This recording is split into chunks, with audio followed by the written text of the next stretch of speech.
So, F1 24. New game in the F1 series that promises significant updates to basically everything. Seems like a great deal, right? F1 23 has nailed their driving model, so an improvement to that with a career mode overhaul will make it one of the best racing games to come out recently. Well, let's check what people say about it on social media. Oh.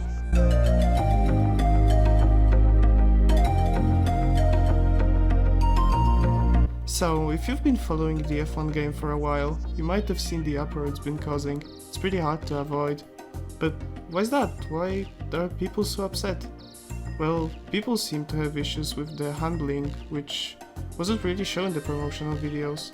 In fact, the way the gameplay was shown is completely different to how we saw it in the past.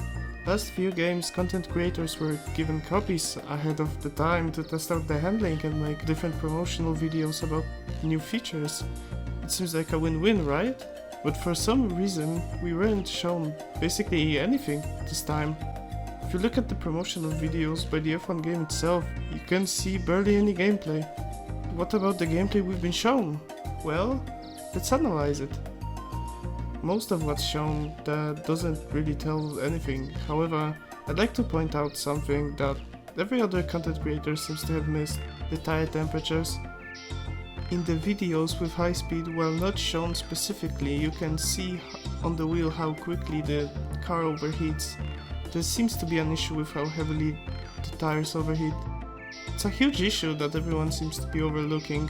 Even in the video by Lando Norris himself, where he was driving fairly slowly, you can see how he started overheating.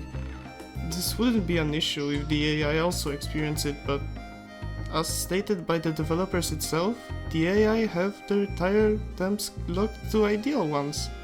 That means when playing offline, you will be at a very significant disadvantage the whole race, as you can't push as hard as them. I don't see how casual players would be able to enjoy that. You'd think that therefore the game is advertised to experienced players. However,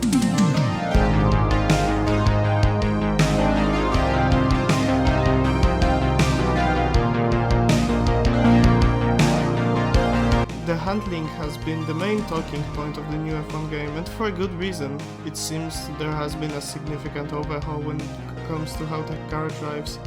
They have changed it from a more challenging, sim-like driving to an easier, more forgiving, arcadey driving style, which I don't really get. It seems like a change tailored to more casual players, making it harder to spin and lowering the skill gap. If that was the case, why did they make the races harder? Why did they add the overheating mechanic if it's tailored to people who struggle to drive? And frankly, I have no idea why. I think the driving model we had in F1 23, while not perfect, was the best one they've ever had. It's so weird that they tried to reinvent the wheel there. But the handling is not the only odd thing they've been doing. The way they advertise it, like a cash grab, using models on lower settings to make the new game look good. It all feels like a cash grab to me. They've even increased the price. What are we even playing when all they've added was a few features to career mode and then called it a complete overhaul? It's misleading advertising. So, if you want to buy the new F1 game, feel free to, but be aware of the risks that come with it, because so far it just doesn't look good.